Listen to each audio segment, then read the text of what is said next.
This meeting to order at 8:30 p.m. Secretary Shasky, please call roll.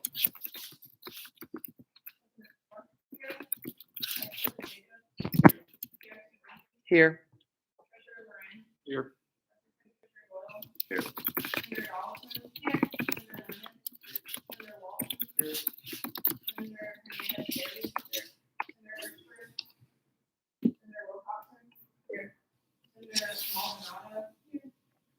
Senator Godwin, Senator Barron, here, Senator Friesen, here, Senator Westphal, here, Senator Abraham,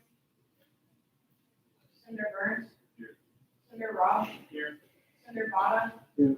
Senator Levenhoff, Here. Senator Williamson, here, Senator Shen, Here. Senator Kavanaugh, Senator Cochran, here, Senator Chenoweth, Here. Senator Howard, Senator Martin, Senator Flanagan, here. Roll call. Good job. All right. Well, we have a guest speaker tonight, so everybody help me welcome Provost Eric Johnson.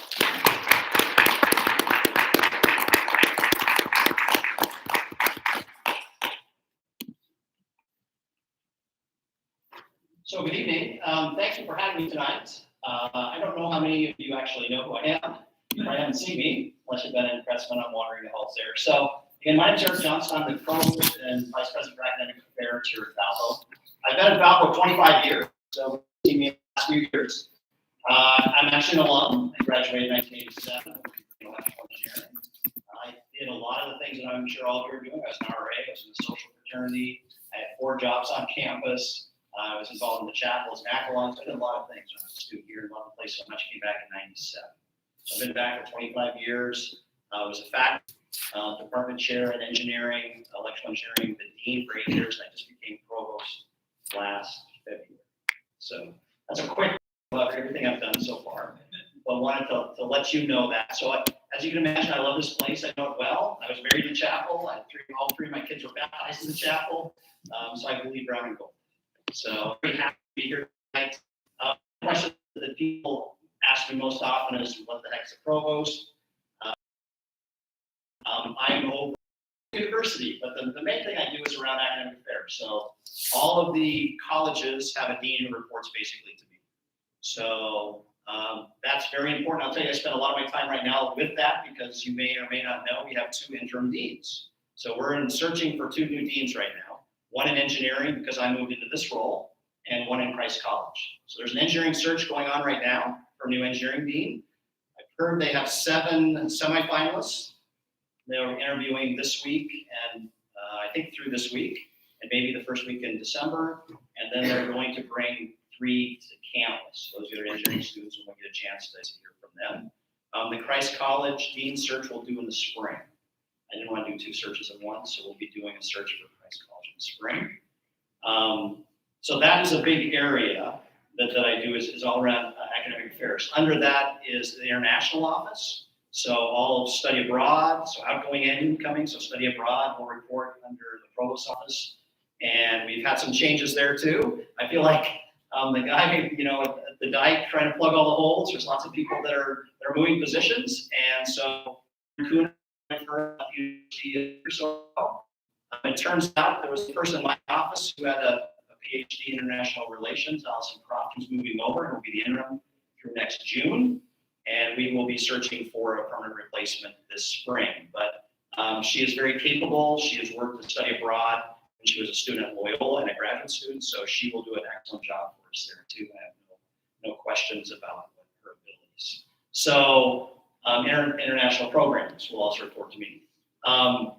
Life, if you didn't know, also reports to me. So Steve Janoliak, Vice President for Student Life, I meet with him every week, hear about what's going on, and I love hearing about the student experience and everything that's going on there. He did, as you know, a huge reorganization in the spring, and very excited about their team and what they're doing. And I don't have to do much with him and his team because they're doing such a great job, so I appreciate that. And then the third area that reports to me is all the programs under the LE Center, so all the religious programs, so the Institute for Leadership and Service, there's Allen Scholars, Lutheran Leaders, the pastors, and we also had an opening there, if you didn't know. Susan Van Zanten, who was the Christ College Dean, was also the Vice President for Mission and Ministry. Since she retired this year, she's retiring this year, we did hire a new person, Brian Beckstrom, who will start in January, and he is the Assistant Vice President for Mission, Church, and Ministry. So my role is way up high, as you can see, a lot of looking at things strategically. I will tell you, the thing I miss the most is interacting with all of you, with all the students. When I came to Valpo, I really thought my calling would be to be a professor. I was very happy. But as you know, at certain points, you will find out at certain points in your life, a door will open. And the door opened for me first to be dean, and then last year the door kind of opened again to be a provost. And I decided to take those roles. But each step gets me a little bit farther away from the students, which I miss, I will tell you. But students will come up to me a few times and say they have problems. I'm happy to listen to their problems, but the first thing we do is ask, I'm farthest away from your problem. So if there's something that comes up, I usually have them, at least on the academic side, talk to their professor, talk to a department chair, talk to a dean first, because they can actually do something quicker than I can, because I'm so far removed. But I'm more than happy to listen and hear anything that you might have. Some of my focus for the last 6 months, as you know, we have a new president who's external. We have a new enrollment person who is external. So lots of changes in the administration. A lot of them are coming from outside the university. And so my role as an internal person is to help educate them on Valparaiso and what we do here and how we've been successful over the years.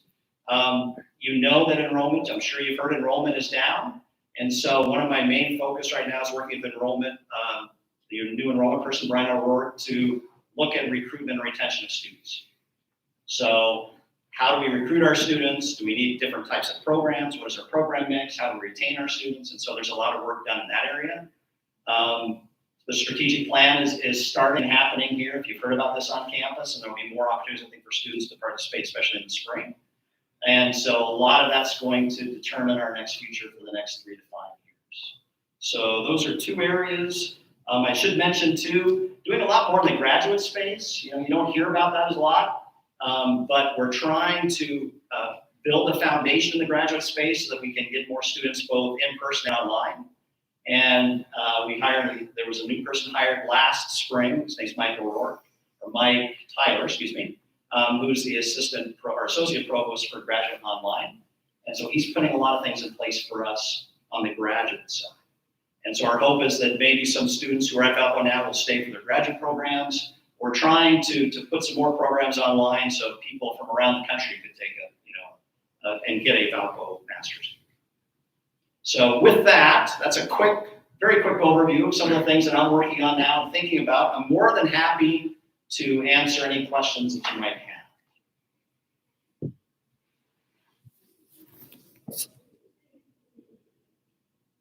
Yes. I guess I've got a very broad Sure. question for you.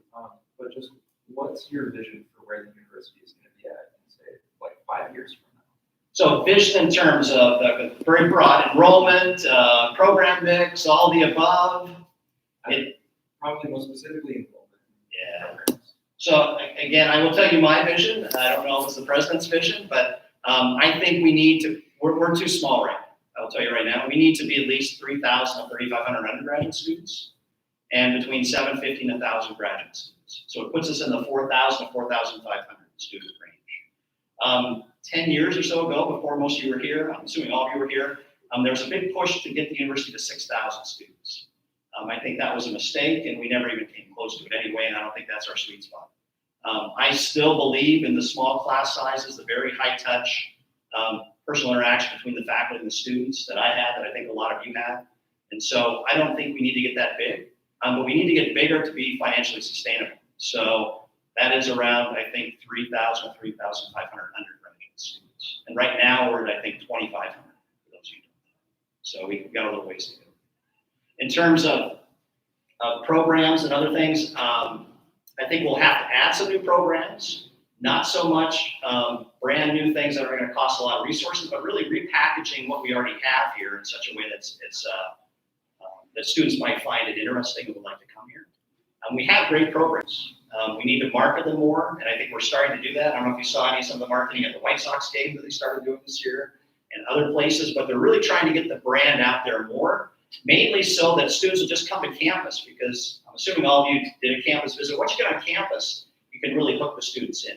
And so the idea is get that brand out there, especially in the Midwest here, so that we can get students on campus and see what great places is. So those are some thoughts about the vision of the place. At the center has to be student focused and the student experience. Love to have a closer collaboration between the academic side and the student affairs side. So the curriculum and co-curricular kind of mesh closer together, and I think we'll get there too.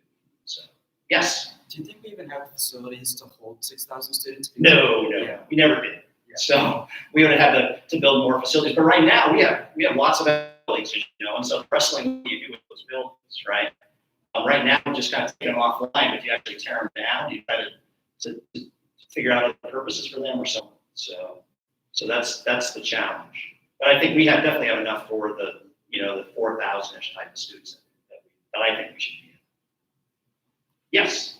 Can you expand on kind of what you were talking about earlier with the programs, like kind of marketing them more, like finding new ways to show off the programs that we already have? Because I know last year a big deal was like the termination of several different programs. So I just wanted to hear what you had. Sure. So I've talked to, I think there's so even though I'm from engineering, I think there's a misconception about, arts and science programs. And I think there's a lot more we can do to show the benefit of those. But think about it in such a way, so you're not just saying, okay, I'm coming here for history degree. So I'm trying to think of a good example. I call it kind of bundling or packaging things together. So students can see that I can get this major and this minor. One that I talked about, meteorology and communications, it's an easy one, right? So you can go off and you can be somewhere as a broadcast weathercaster. All right, but we don't really tout that package together. We just say you can come and be a meteorology major. And then you might say, well, I can pick up a communications minor. So being a lot more intentional about programs.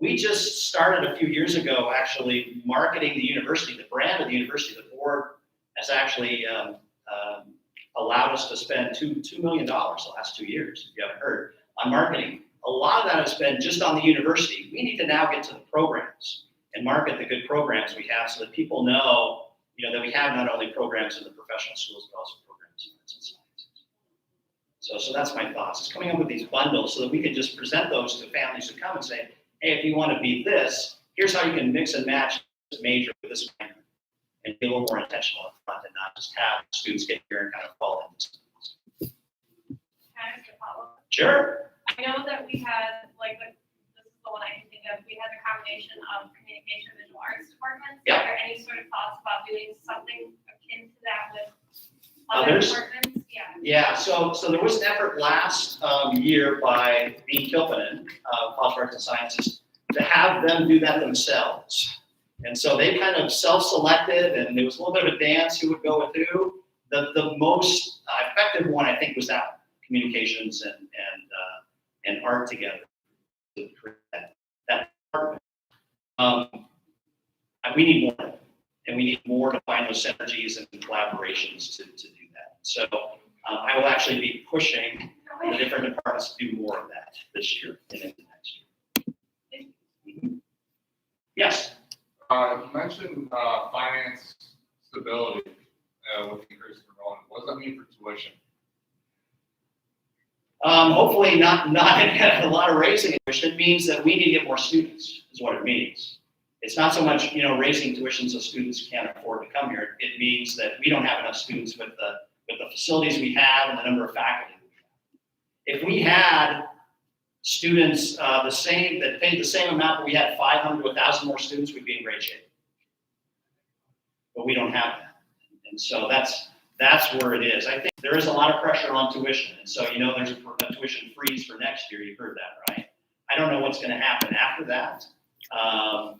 But at least that's the first step too, and trying, and I know, and I think most people in higher education know that you can't just keep shooting these tuitions up and up and up. There has to be some thought about what we're going to do with that. So it's a good question. Yes? This is a more specific question, but I know there were issues in the engineering department getting the environmental engineering major accredited. It was the bioengineering. Bioengineering. Yes. Sorry. That's okay. With issues like that, how are you working to address those sorts of issues? Sure. So I will tell you that was under my watch as dean. So the bioengineering program went up for accreditation last fall. And it turns out that when you do an engineering accreditation, every possible degree track, we had 3 degree tracks. One was missing some engineering courses. They said we needed 10 engineering courses and we had 8. And those other 2 we had as an engineering ethics and an engineering economics course, but they didn't count. We had always assumed they'd counted in the past, and they'd always counted in the past as engineering courses, but they didn't this time. So we appealed and we lost. They said, no, it doesn't matter what we did in the past. We can't count them, and so you're not accredited. So they've already changed the curriculum so that we'll go up again in 2 years, and I have no doubt we're going to get accredited. So we sent an email to all the students that are in these classes so they're aware, but it hasn't impacted our students who are going on to graduate school. We had a young lady who went to the Baylor Medical School with this degree, and she didn't have any problems getting in. Students are going to the top companies to do that too. So it is a mark on the college, but I also feel like we have it covered and it won't be an issue. Yes? Is there a chance for like a retroactive accreditation? So, like, There is not. Okay. We have tried, we have done everything we can. We appealed twice. They denied our appeal both times. I'm very frustrated, the faculty are very frustrated, but we're stuck. Yes? How are enrollment numbers doing for international students? International students have been up and down. They're up right now, but they, as you can imagine, the last few years with COVID and everything else going on, they've been down. We had a surge this fall in Indian students in our Masters of IT program. There's about 80 students who came we didn't think were coming.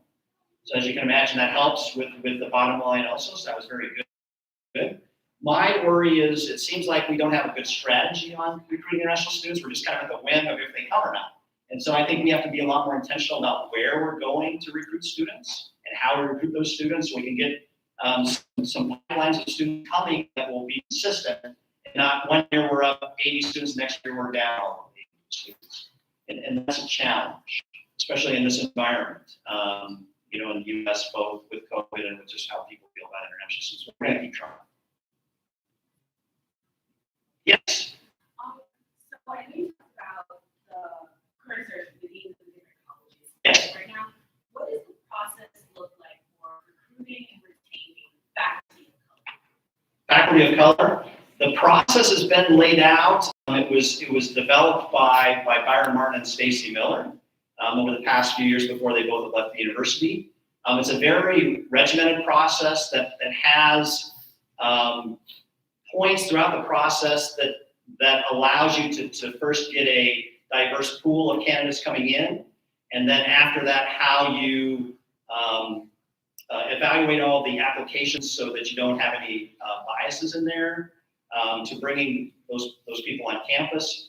Where I think it's broken down is the last half. So the first half, we do a really good job of, we have these you might have heard search process advocates. So we actually have trained faculty who sit on every faculty search committee, specifically from that racial diversity point of view. And so we get them on there, we start networking, we get the pool of candidates, and then we do everything else. And so typically then what happens is that the pool of candidates come to the provost's office, and the provost has to make a decision whether to invite the 2 or 3 to campus for personal interviews. As far as I can tell, there's never been, at least from previous provosts, that have never said, no, there's no diversity candidates, so you got to go back and start again. And we may have to start looking at that. And so that's something I'm having conversations with the faculty and the departments about, because we're going the wrong way. We've lost some faculty of color with the reductions that happened the last couple of years, and we need to increase those again. The challenge is we don't have a lot of open positions to fill. I think I have 7 right now for next year, so it's not a lot. There might be a few more. I've pushed the departments to think about, even if they're adjuncts, though, having a faculty member of color who will teach an adjunct class, even if they're not here. Maybe they're an alum who graduated from here and can teach an online class for us. At least you can see someone that looks like you, and I think that'll make a big difference. So we need to think outside the box and think about things like that to try to recruit more faculty of color, but we're way behind. So I'm hoping Angela has some other ideas we can use to do that. A part of all this is included in the action agenda, and that is moving forward. Every department across campus will have some type of diversity and inclusion plan that they have to do. And so as a part of that, especially on the academic side, it's a plan for recruiting faculty. Yes? Do you have a plan for attracting more transfer and non-traditional students? We do. So this fall, I've actually visited, I think, 4 or 5 community colleges in the area, and so there's a big push to look at community colleges and looking at pathways for those community colleges and for students to come here. We are not very transfer friendly, and so we're looking at policies and especially programs and some academic type challenges that we need to straighten up so that we can be more transfer friendly. So that's on the transfer side. Non-traditional students, we have a long way to go. And Mike Tyler, the person who's this associate provost for Graduate Online, is looking at things like degree completion as a possibility too, at least having one pathway so that students who may have started at Valpo or started somewhere else and they have, 15 to 18 credits to go, might be able to complete. We need to change some of the culture on campus about 90% of our classes during the day. So we need to look at, having more classes at nighttime too. So there's some cultural things we need to do also. We have ways to go. It's on my list of things that I'm working on with the deans and the faculty. Yes? How do you plan to split up the 500 to 1,000 new enrollments a month? What programs do you need the most help, I guess, and what enrollments? So again, how do you plan to split up the what? The 500 to 1,000 students that you wanted to add, or look to add, what programs need the most? Oh, 500 to 1,000 students? I don't know. I'm not a huge fan of quotas, where you say, okay, this program can only have this many. I will say that over the past 5 to 10 years, there's been a shift. 10 years ago, 60% of the students were in arts and sciences and 40% were in the professional colleges. We're now over 50-50. So it's about 52% from, nursing, engineering, and business, and about 48% from arts and sciences. That shift might continue, but I'd rather let it occur naturally. I'd rather just have us offer the best programs we can and then see where those 500 to 1,000 students actually go. And then if that means we have to move some faculty or shift some faculty around so we can do that, that's what I'd rather do versus saying, here's how much we need here, here's how much we need here. It's a lot more of, kind of the market forces. And right now there's a shift toward, you hear about a return on investment for, your degree. And so I think that's why people are looking more at professional schools. That might change. In 5 years, it might go the other way. The challenge for me is it's hard to move faculty, right? So I still have a lot of faculty in one area that I need a few over in another area. So how do I do that in the short term that doesn't limit myself in the long term? So I just want 500 to 1,000 students. And they're happy students who love to be here, and whether they're studying theology or computer engineering, it's fine with me. So yes.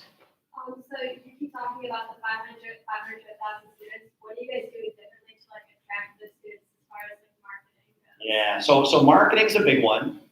Doing a lot of work and again trying to get the brand out there. But I think the biggest thing that's happening, I don't know if you remember when your first year, those of you who remember back your first year, when you were admitted to the university, you usually got a letter. And then it just says, congratulations, you're admitted. And then maybe a few weeks later, you got a letter from the dean or from the president. Then a few weeks later, you got your financial aid package. Most schools right now tie that all together. And so I think what's been happening the last few years for Valpo is we're admitting students and people are excited to be at Valpo, but we don't tell them until 5 weeks later what their merit financial aid package is. And by that time, they might still like Valpo, but they're already moved on to another 2 or 3 schools. So the biggest change this year on the policy side is we're getting letters out, you're admitted, and here's your merit scholarships. Now you can still, file your FAFSA and get your need base, but right away they know they get that merit scholarship. I think it's going to make a big difference. But I will say we're not going to make 500 students in 1 year. It's taken us 3 to 4 years to actually lose 500 to 1,000 students, and it's going to take us 3 to 4 years to gain those students back. But that's just one example. So there are a lot of policy shifts. With Brian O'Rourke, the new VP for enrollment, he's looking at everything from how we do tours to our visit days, and just trying lots of different things to try to get as many students on campus as possible.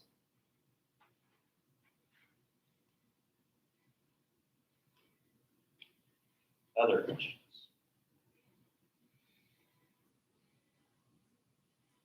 Well, I appreciate you allowing me to take, yes, real quick. It's gonna be an easier question for you. It's because, it's mostly your job, but what do you think the students and student senate can do differently to help you with this stuff? The student senate can do differently. Keep being advocates for the students. I try to read the torch every week. I want to see what's happening on campus. Are we doing the right things? If you think something is wrong or something different, this is the place that you can make the changes, or at least advocate for those changes.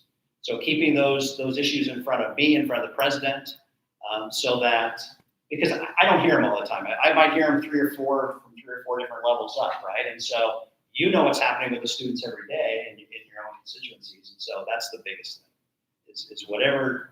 And I know you still have to work through some challenges, not challenging, some not boring either, your bylaws and things like that, because you got to do that, right? There's some things that you have to do, and that's good because you're doing that so that the next groups can be more successful and more efficient. So you have to do that. At the same time, keep bringing up what you need to bring up, whether it's around, I know you talked about dining, you talked about parking already, some of those hot button issues.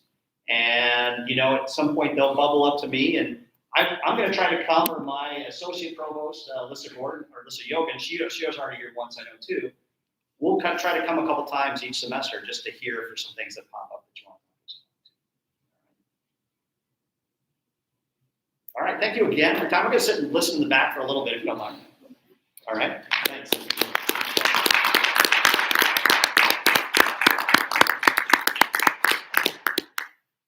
right, thank you so much, Provost Johnson, for coming out and listening to our concerns and questions. I think it's very helpful on both of our ends when administrators have you. So thank you again. All right, moving on to public comment. Are there any public comments here? All right, saying none. Moving on to the approval of the agenda. All in favor of the agenda, please say aye. Aye. Any abstentions? All right. Moving on to Senator's reports. Are there any Senator's reports?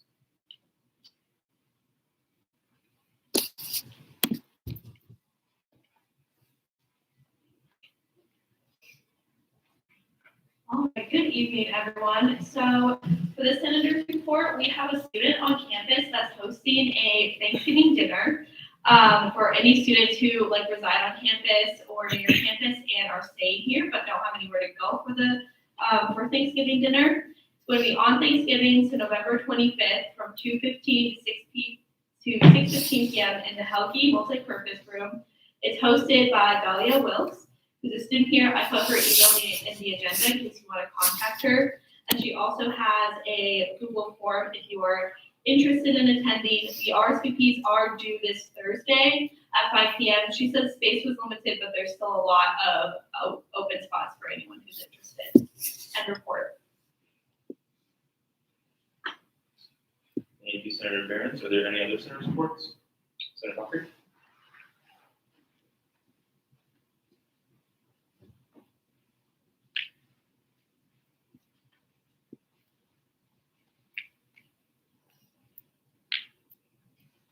All right, I just wanted to give a reminder that the Senate APO food drive is going on now through Friday.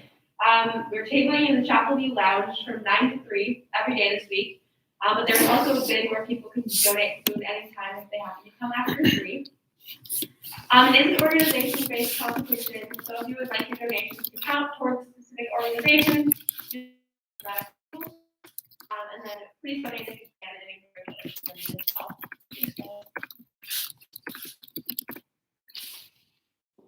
Thank you, Senator Becker. Are there any other Senator's reports?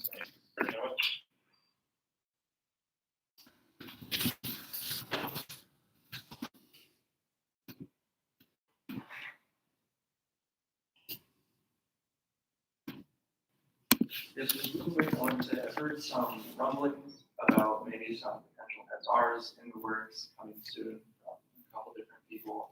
So I just wanted to say, if you need help formatting an SR or just running ideas by someone who's been on Senate before, I know personally I myself would be more than happy to do that. I need you guys to help you get your ideas and get your SR Senate ready. I know there's also a bunch of other returning senators that would definitely be willing to help you as well. So please feel free to reach out to any of us because we want your ideas to be on the Senate floor. And if getting them formatted correctly, figuring out how to do that is your biggest hurdle right now, please let us know.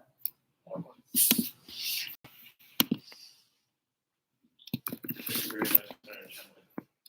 Are there any other senators reports tonight? All right, seeing none, moving on to advisors reports.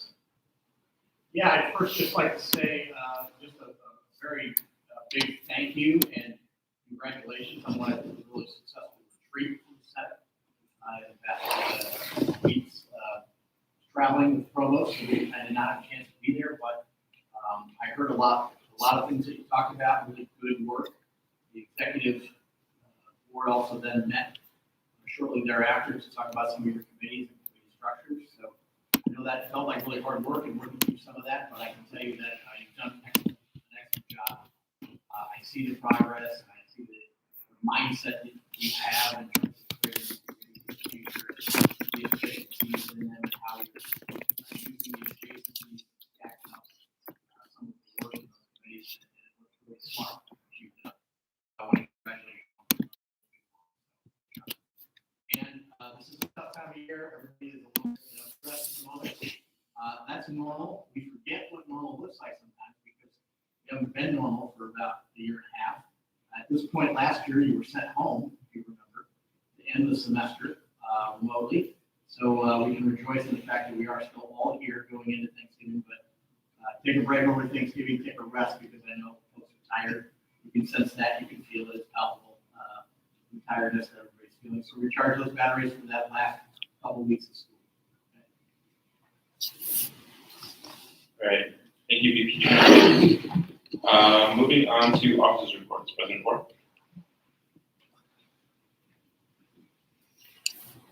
Well, like Vice President Shinobiak mentioned, our executive board met a few weeks ago to work on a new structure for student senate, and since then, in our executive committee, we've been ironing it out.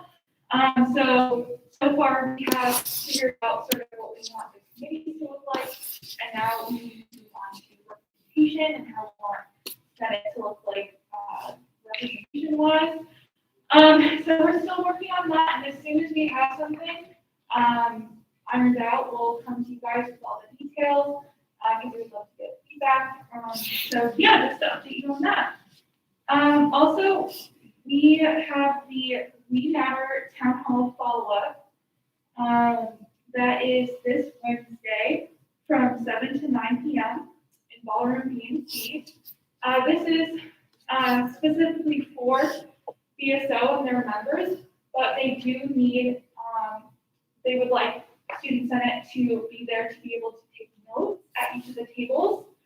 So we're looking for 6 student senators to come to the event and take notes. So I want to figure this out now. So if you want to check your schedule real quick and see if you're available, and if you raise your placard, Secretary Schaus can take your name down. That way we know that we'll have enough for that event.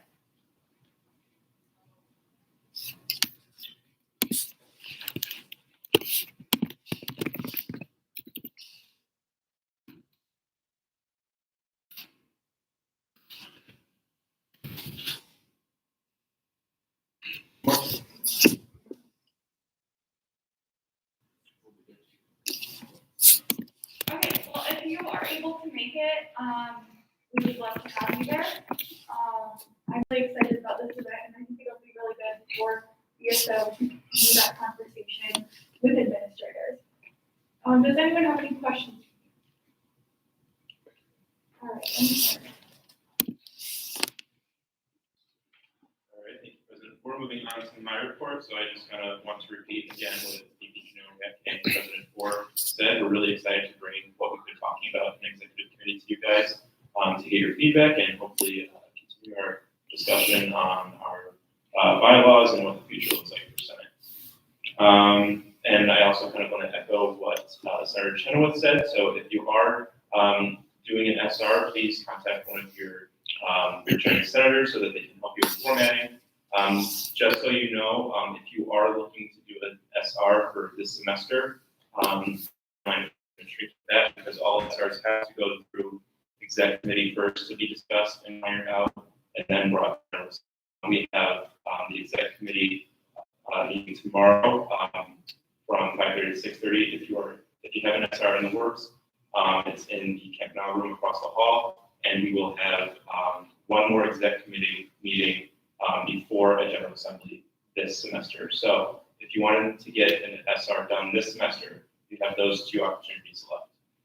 But that doesn't mean that any SR that's being worked on now that can't be done before then can't be moved on to next semester. So continue working on your stuff. Constituency reports are due to me at my senate.vp email on or by November 29th. So that is our meeting returning from Thanksgiving break.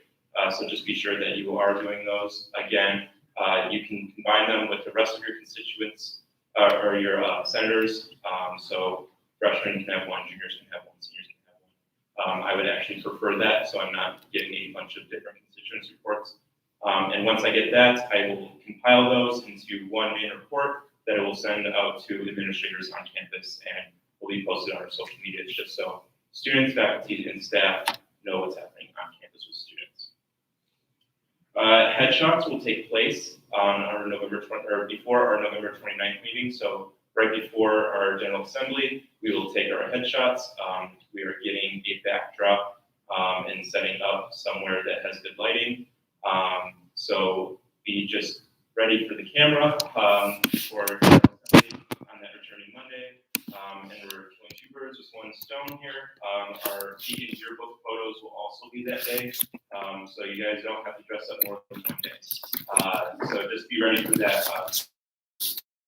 Fill out more details and then let me know how much time. But try to be ready around 8 o'clock if possible.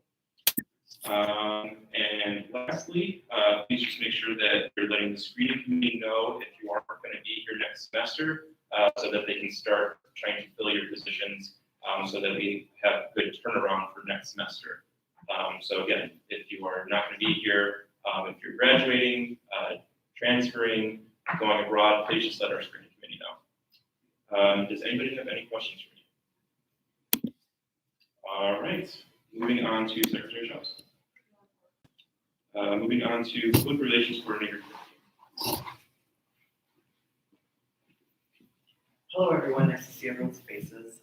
So just to let you know, in my report, I have listed the 2 templates for constituency reports and the SR's BPCA template. So if you guys are creating legislation or your constituency reports that are due on the 29th, please go to those templates that format them correctly. Also on my report, I have that you can still add songs to the Senate playlist and that you are more than welcome to add as many songs as you want and fill out the form as many times as you want. If you please send a group meeting chat, please see me after the meeting or email me right now your phone number just so that I can add you in there. Because we do send in there some updates about the food drive that's happening or just some general information. One thing that I also want to highlight in the report is the fact that we were highlighted in the University of Tennessee Knoxville study of how student senates across the nation adapted during the COVID-19 pandemic, how we utilized in-person and online meetings. So you are more than welcome to read that report. It is on page 9 of the report, I believe. Other than that, does anyone have any questions for me? No? All right, end report. Thank you, Mr. Ricky, and for joining us today. Moving on to executive treasurer.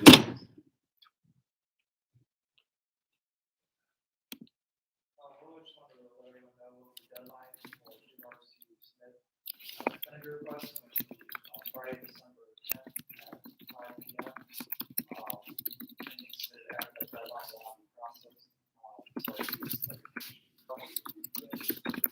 So all of that.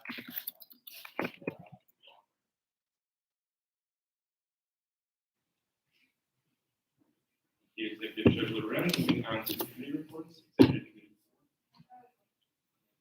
All right, moving on to Finance Committee Chair Rizzo.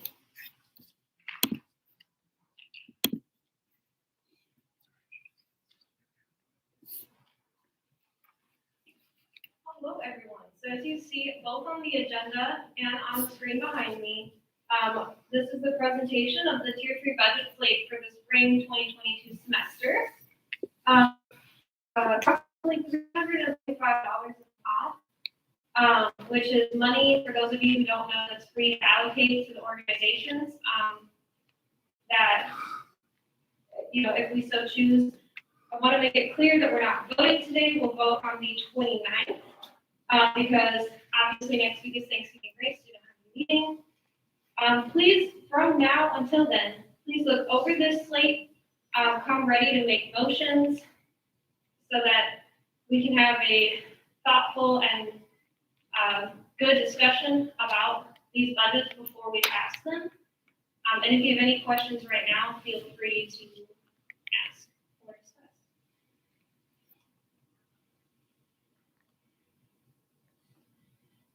Seeing none, and sorry. I just had a question on one of the lines, it's for active minds. I looked through the link that they sent, but I don't really understand why they're asking for 3,000. Is it to bring stuff? Like, whatever, like the interactive. Yeah, so that's or- a good point. Sorry to cut you off. But it is, Active Minds is a chapter of like a national Active Minds organization. And this is something that the national organization does. It's an event that they host, and you can pay to have that event, like kind of like a pop-up event on your campus. Just a reminder, all the orgs highlighted in red are orgs who requested over the $500 limit for Tier 3 organizations. Active Minds, I think it costs around $6,000 to have this pop-up event. They asked for $3,000. I don't know if like the national org would have put up the other half, but I do know that we decided not to fund. We funded what we could because they did ask for over the $500. Does that hopefully that helps? Yeah, thank you. Any other questions?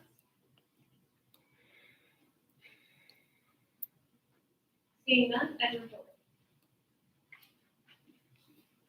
All right, thank you, Chair Carrizo. Moving on to Administration Chair Chenoweth. All right, moving on to Committee on Media Chair Behrens. Moving on to Screening Committee Chair Godfrey.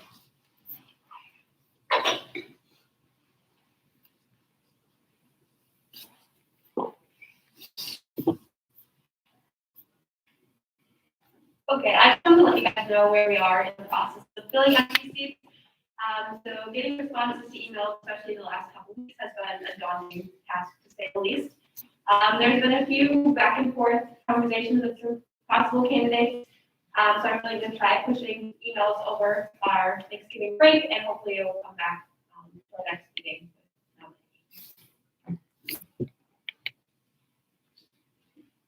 All right, thank you, Senator Godfrey. Moving on to Committee on Residence Chair Hagan.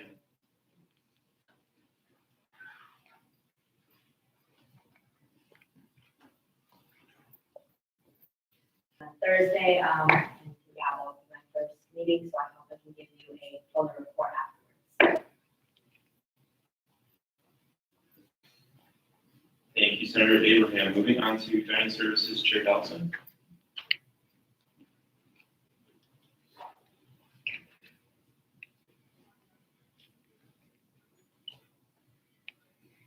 Hi, everyone. Some of you guys founders have put out these cards that may have seen on some of the tables. You can scan it. So if you have an issue or one of your friends has an issue with any of their food or stuff like that, It's greatly appreciated if you scan the card and actually fill out the issue, and you can have an option to submit a picture. And I know one of the biggest things that we talked about was, notifying them instead of like complaining to our friends on social media first. I mean, obviously, we can all still do that, but it's really helpful if you go find someone with like gold name tag and tell them like what your issue is, or they're trying a new thing to make it more accessible for us to scan the QR code through your phone and then like report an issue or like give feedback if you really like something. And I think we're also gonna ask for like maybe more than on tables, because I'm only seeing them on like a couple of tables right now. And of course. Thank you for that information, Senator Dobson. All right, moving on to diversity and inclusion, Chair Coffin.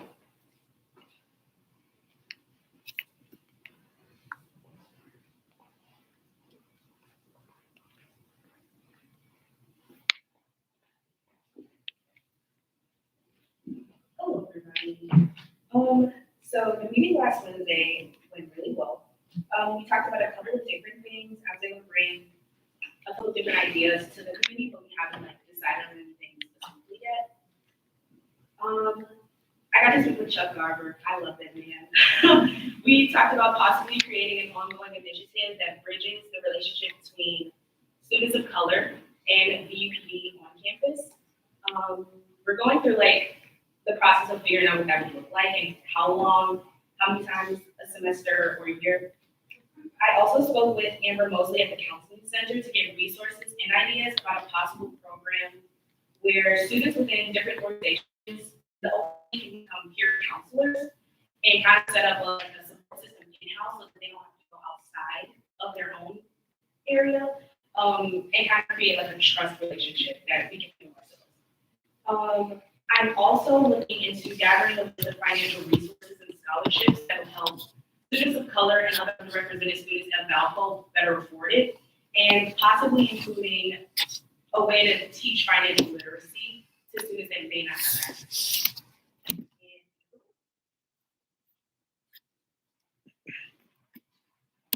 Senator Howard, those are great initiatives. Moving on to discretionary funds, Chair Rob.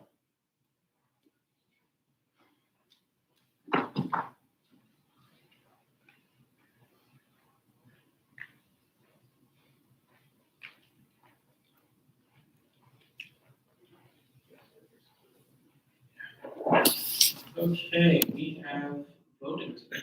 So 4 of the 5 proposals that went on from initial look over have passed through the committee. I'm going to go through them real quick, starting altogether they total $32,700 out of our $100,000 budget for the semester or the academic year. So the first one is updating the volleyball pits in front of GM. Essentially what they want to do is they want to take the volleyball pits, level the ground they're on, add a border around it to keep sand from spilling out, and then refill them. The second one is adding power outlets to the lawns. This would be for the west lawn, east lawn, and the east quad. It'd be adding power outlets to the light poles, and that would allow easier access to power for people hosting events there. Right now, they don't get used very often just because you need extension cords coming out of either the VUCA, engineering building, or the union or anything out there. Next one is $5,000 for getting new tables for ARC 110. ARC 110 gets used a lot for classes, for events, for various club activities.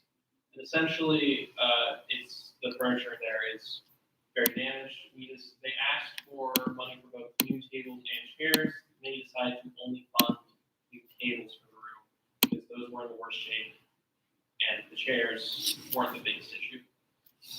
And the last one's $450 for new games in the library. The library has currently cardboard board games that can be sort of rented out like books. They haven't updated in 30 years, so they took suggestions and they're asking for a fairly small amount of money to update that as part of their larger initiative to update the library and adding more mental health services as well. All of these passed DSC 4-0, and they all went through the finance committee today and passed 5-0. Is there a motion to discuss? Motion to discuss. Is there a second? Second. All right, the floor is open. Yes. Why does it cost $20,000 for the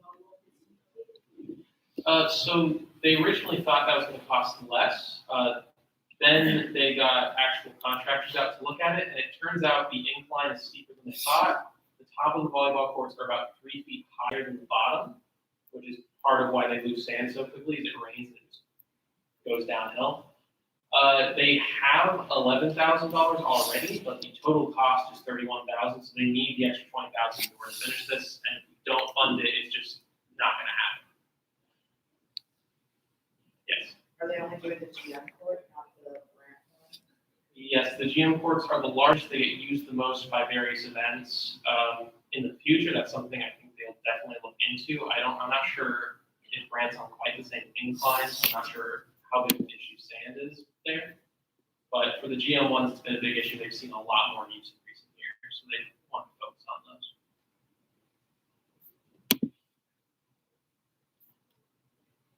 Ian? If I may, just add a bit more detail to what the volleyball court proposal would look like once it's completed. They're gonna enlarge the space there to about 80 by 100 feet.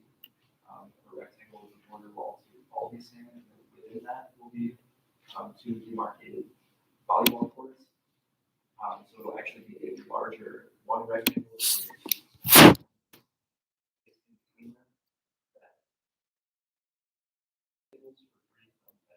Put down there, so there'll be not only the volleyball court, but also one out them, but also sand for people to hang out and watch games. And they're also trying to make it more.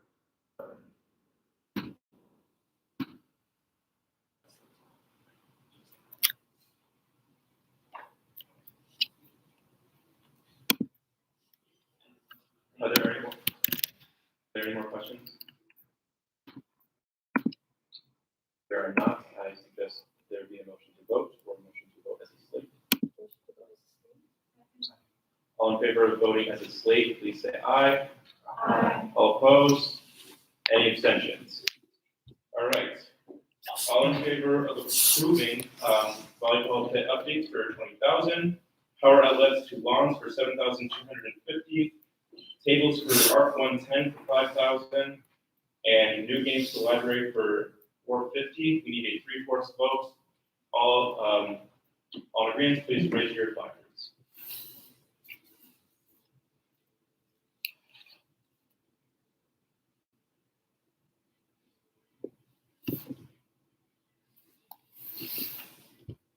All right, all opposed? Any abstentions?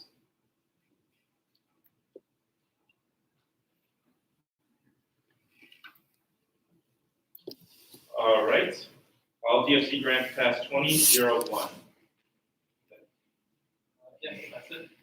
Actually, applications will reopen next semester, so this is the end of applications for this semester. So if any of your constituents have something that they either didn't get to apply for, or that they just didn't know they wanted funded until now, please let them know that they will reopen for next semester, and that's for multi-sponsor events / all campus events that don't have a specific student org, any sort of campus improvements, and speakers for full campus events. Thank you.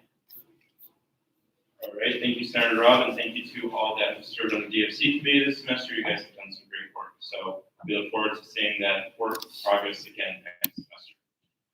All right, there is no new business and there is no old business. Moving on to public comment. Are there any here or on YouTube? All right, so moving into postmortem. All right, first I want to congratulate Senator Thackeray. If you have not seen the health tour far, I just see that. Senator Thackeray did give Student Senate a shout out, so thank you. Yep, okay. But yes, I really suggest seeing the college tour. It highlights. Thank you. And also, I know that semester's been very long so far, so I hope you all have a great and relaxful. Right. Okay. Before I say that, if you want to bring any holiday decorations from home that you find special for you, your culture, any holidays you celebrate during this holiday season, please feel free to do so. We can use that in our office decorations. And please tell any of your constituents on campus if they want their holiday celebrated in our office. Please feel free to tell them that they can bring in things to our office to celebrate that. We just want all students to feel included and celebrate on campus. So then I will go into now. I hope you all have a relaxful and nice Thanksgiving break, and enjoy good food on Thursday. With that, is there a motion to adjourn? There's a second? All in favor of adjourning, please say aye. Aye. All opposed? Any abstentions? I hereby adjourn this meeting at 9:26. Thank you all.